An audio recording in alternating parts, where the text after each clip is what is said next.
अस्सलाम वालेकुम, I am doctor Babar Rahman. आज हम बात करेंगे दिल की बीमारियों के बारे में। मोस्ट ऑफ द पेशेंट हमारे पास आते हैं कि डॉक्टर साहब हमारे दिल की वाल्स का मसला है, हमारी दिल की वाल कमज़ोर हो गई है और उन्हें यह नहीं पता होता कि बीमारी ये है कौन सी और उन्हें हुई किस लिए है। ज़्यादातर लोगों को यही लगता है कि दिल की एक ही बीमारी है कि उन्हें हार्ट अटैक हो गया या उन्हें हार्ट अटैक ना हो जाए। वो यही सोचते हैं कि हार्ट अटैक के लिए दवाई दी जाती है या स्टेंट लगाया जाता है या बाईपास किया जाता है। उनके अलावा भी दिल की कोई बीमारी होती है ये उनको पता नहीं होता।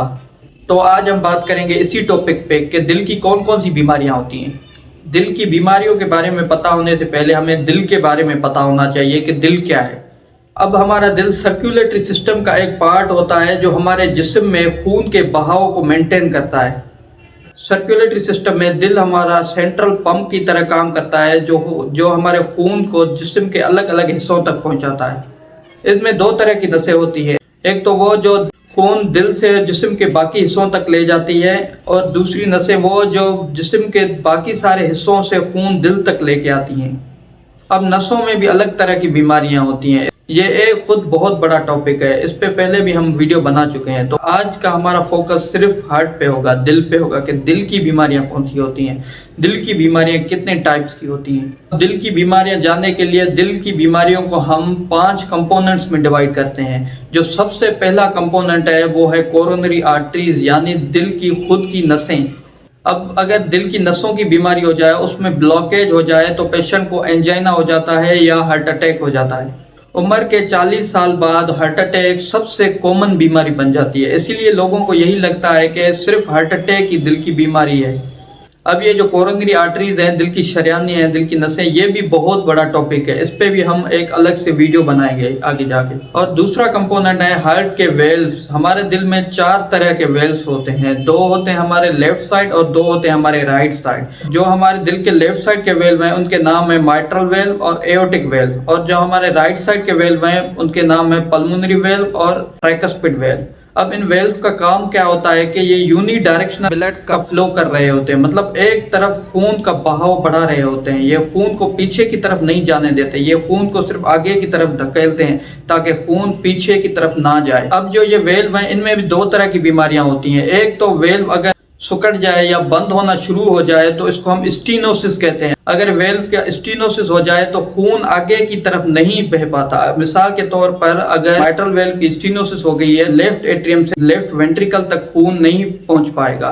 तो खून जब नहीं पहुंच पाएगा तो खून पीछे की तरफ जाना शुरू होगा। अब जब खून पीछे की तरफ जाएगा तो हमारे फेफड़ों में पानी भरना शुरू होगा और इससे हमें सांस की तकलीफ होती है। और दूसरी तरह की वेल्व में जो बीमारी होती है वो होती है रीगर्जिटेशन, यानी खून का पीछे की तरफ जाना। नॉर्मली इन वेल्व का काम यही होता है कि यूनी डायरेक्शनल ब्लड का फ्लो करा रहे होते हैं। अगर किसी की भी वजह से ये वेल्व सही तरह से बंद ना हो पाए तो ये खून पीछे की तरफ जाना शुरू होता है और इसमें भी पेशेंट को सांस में फूलने की तकलीफ होती है। अब इन चारों वेल्व्स में किसी भी वेल्व की स्टीनोसिस भी हो सकती है, रीगर्जिटेशन भी हो सकती है, कोई भी वेल्व खराब हो सकता है।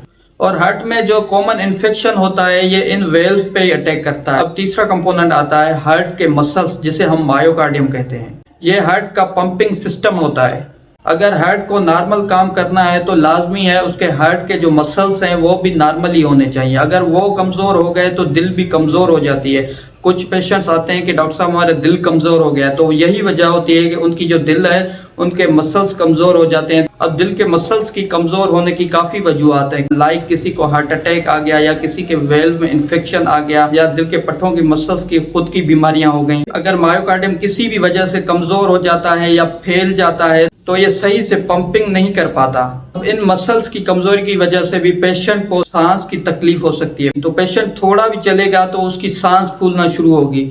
अब इन मसल्स में कभी कभार सोजन भी आ जाती है, जिसे हम डायलेटेड कार्डियोमायोपैथी कहते हैं। और अगर ये मसल्स हद से ज्यादा थिक हो जाएं तो भी पंपिंग में मसला होता है, जिसे हम हाइपरट्रोफिक कार्डियोमायोपैथी कहते हैं। अब चौथा जो कंपोनेंट है उसे कहते हैं कंडक्शन सिस्टम ऑफ हार्ट। अब ये जो कंडक्शन सिस्टम है ये हार्ट के रिदम मेंटेन करने में काम आता है, यानी हार्ट की नॉर्मल जो धड़कन चल रही है उसको तरतीब में लाने के लिए ये कंडक्शन सिस्टम काम करता है। अगर कंडक्शन सिस्टम की कोई बीमारी हो जाती है तो इसमें दिल की धड़कन है वो बेतरतीब हो जाती है या बहुत तेज हो जाती है या बहुत स्लो हो जाती है। अगर किसी बंदे की दिल की धड़कन ज़्यादा रहना शुरू हो जाए तो इसे हम टेकीकार्डिया कहते हैं, और टेकीकार्डिया के भी अलग अलग काजेज होते हैं।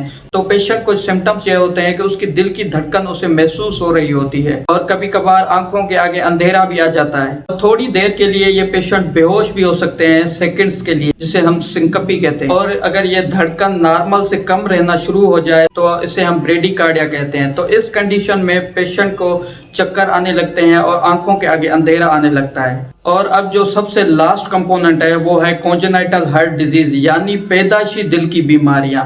ऐसी बीमारियां जो लोगों को बाय बर्थ होती हैं दिल में। अब इनमें भी कई तरह की बीमारियां होती हैं, लाइक किसी पेशेंट को दिल में सुराख हुआ होता है बाय बर्थ, और किसी पेशेंट की हार्ट है जो वो सही नहीं बनी होती, और किसी पेशेंट की हार्ट की माल पोजिशनिंग हुई होती है, मतलब वो अपनी जगह पे नहीं होती, सीधे तरफ हो जाती है।